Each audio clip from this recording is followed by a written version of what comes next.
ಮೊಟಕುಗೊಳಿಸಿ ಸಣ್ಣಪುಟ್ಟ ವ್ಯಾಪಾರ ನಡೆಸಿ ಜೀವನ ಸಾಗಿಸುತ್ತಾ ಕಲೆ ಹಾಗೂ ಪರಿಸರ ಕಾಳಜಿ ಮೈಗೂಡಿಸಿಕೊಂಡು ಬಂದಿರುವರಿ. ನಂತರ ಉತ್ತರ ಕನ್ನಡ ಜಿಲ್ಲೆಯ ಖ್ಯಾತ ಸಾಹಿತಿಗಳ ಒಡನಾಟದಿಂದ ಅಪ್ರತಿಮ ಕನ್ನಡ ಅಭಿಮಾನಿಯಾಗಿ ಹೆಸರಾಗಿರುವರಿ.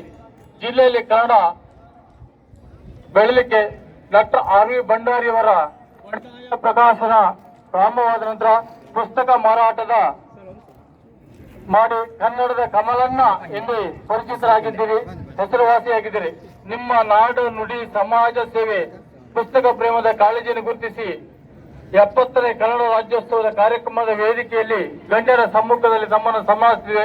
ಶುಭ ಸಂದೇಶಗಳೊಂದಿಗೆ ಈ ಒಂದು ರಾಷ್ಟ್ರೀಯ ಕಮಿಟಿಯ ಅಧ್ಯಕ್ಷರು, ನಾಡ ಹಬ್ಬಗಳ ಕಮಿಟಿಯ ಅಧ್ಯಕ್ಷರು ಆಗಿರ್ತಾರೆ ಪರಿಚಿತರು.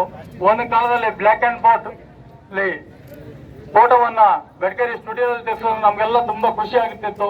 ಈ ಶುಭ ಸಂದರ್ಭದಲ್ಲಿ ಹಿರಿಯ ಆಗಿರ್ತಕ್ಕಂಥ ಶ್ರೀಯುತ ಶಿವಮನ್ ಬೆಟಗೇರಿ ಸರ್ವನ್ನ ಈ ಒಂದು ಕ್ಷಣದಲ್ಲಿ ಸನ್ಮಾನಿಸಬೇಕಂತ ತಾಲೂಕು ಆಡಳಿತ ಪರವಾಗಿ ಅವರಿಗೆ ತಿಳ್ಕೊಳ್ತಾ ಇದ್ದೀವಿ.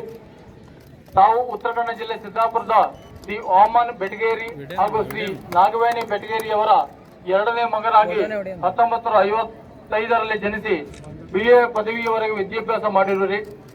ಕಳೆದ 50 ವರ್ಷಗಳಿಂದ ಛಾಯಾಗ್ರಾಹಕ ವೃತ್ತಿಯನ್ನು ನಡೆಸಿಕೊಂಡು ಒಂದು ಉತ್ತಮ ಛಾಯಾಗ್ರಾಹಕ ಎಂದು ಜನಮನ್ನಣೆ ಗಳಿಸಿರುತ್ತೀರಿ.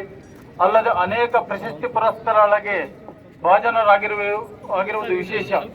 20 ವರ್ಷ ಧಾರವಾಡ ಆಕಾಶವಾಣಿಯ ಕಲಾವಿದರಾಗಿ ಹಾಡಿರುವುದು, 10 ವರ್ಷ ಮೈಸೂರು ದಸರಾ ದರ್ಬಾರದ ಕರಕುಶಲ ಕಲೆಯಾದ ಹಸೆ ಚಿತ್ತಾರ ಕ್ಷೇತ್ರದಲ್ಲಿ ಮಾಡಿದ ಸಾಧನೆ ಅಪಾರವಾಗಿದ್ದು, ರಾಜ್ಯ ರಾಷ್ಟ್ರ ಮಟ್ಟದಲ್ಲಿ ಕಲೆಯ ಮಹತ್ವವನ್ನು ಗುರುತಿಸುವಲ್ಲಿ ಯಶಸ್ವಿಯಾಗಿರುವುದರೊಂದಿಗೆ ಅನೇಕ ಪ್ರಶಸ್ತಿ ಪುರಸ್ಕಾರಗಳಿಗೆ ಭಾಜನರಾಗಿರುವ ನಮ್ಮ ಕಲಾ ಸೇವೆ ಸಾಮಾಜಿಕ ಮಾದರಿಯಾಗಿದೆ.